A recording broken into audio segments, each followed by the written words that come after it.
Je vous raconte une histoire, celle de la carotte, de l'œuf et du thé. Il était une fois un samouraï qui, ayant rendu de nombreux services, se consacrait désormais à l'enseignement des arts martiaux et à sa famille. Sa fille a grandi, elle est devenue adulte, elle a quitté la maison, mais de temps en temps revenait voir son vieux-père. Et à un moment donné, elle est arrivée en lui racontant ses soucis, ses tracas, ses difficultés. Elle trouvait la vie difficile, elle avait l'impression que la vie était un combat. Alors, son père l'a emmenée dans la cuisine, a sorti 3 chaudrons qu'il a remplis d'eau, les a mis à chauffer, et dans le premier chaudron, il a mis une carotte, dans le deuxième, un œuf, dans le troisième, des feuilles de thé. Et il a fait bouillir l'eau. Au bout de quelques minutes, il retire les 3 chaudrons du feu et demande à sa fille ce qu'elle a pu observer. Et sa fille lui dit, on a une carotte cuite, un œuf cuit puis du thé. Et son père lui demande de porter davantage attention à la transformation qui s'est opérée. La jeune fille alors lui dit que la carotte au départ, elle était très dure et une fois cuite, est devenue molle.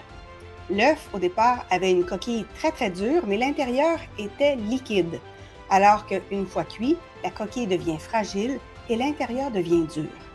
Les feuilles de thé, elles, au départ, n'étaient que des feuilles, mais une fois bouillies, ça a donné un délicieux breuvage. Son père lui fait alors remarquer que l'eau bouillante, c'est en fait l'adversité. C'est ça que ça représente. Et devant l'adversité, on a toujours le choix. On peut faire comme la carotte et rentrer dans l'adversité en pensant qu'on va forcer les choses, qu'on va y arriver parce qu'on est fort, on est dur. Mais avec le temps, avec les épreuves, on va à ce moment-là se ramollir, devenir plus vulnérable, plus faible. On peut aussi voir l'adversité comme un œuf, en se disant « j'ai une grosse carapace, je vais pouvoir me protéger ». Mais l'adversité finit toujours par ramollir la carapace et à ce moment-là par atteindre l'intérieur. Et notre cœur devient à ce moment-là beaucoup plus dur, beaucoup plus fermé.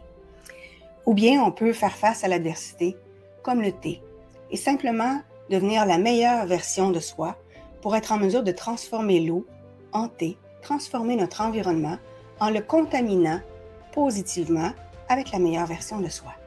On a toujours le choix face à l'adversité. Quelle personne voulez-vous être? Ça vous appartient. Si vous avez envie d'en découvrir un peu plus sur ce genre de petites histoires, je vous invite à vous procurer L'Ange gardien du samouraï. Je vous ai mis une dizaine de petites histoires du même genre. On se retrouve bientôt pour une prochaine capsule. Au revoir.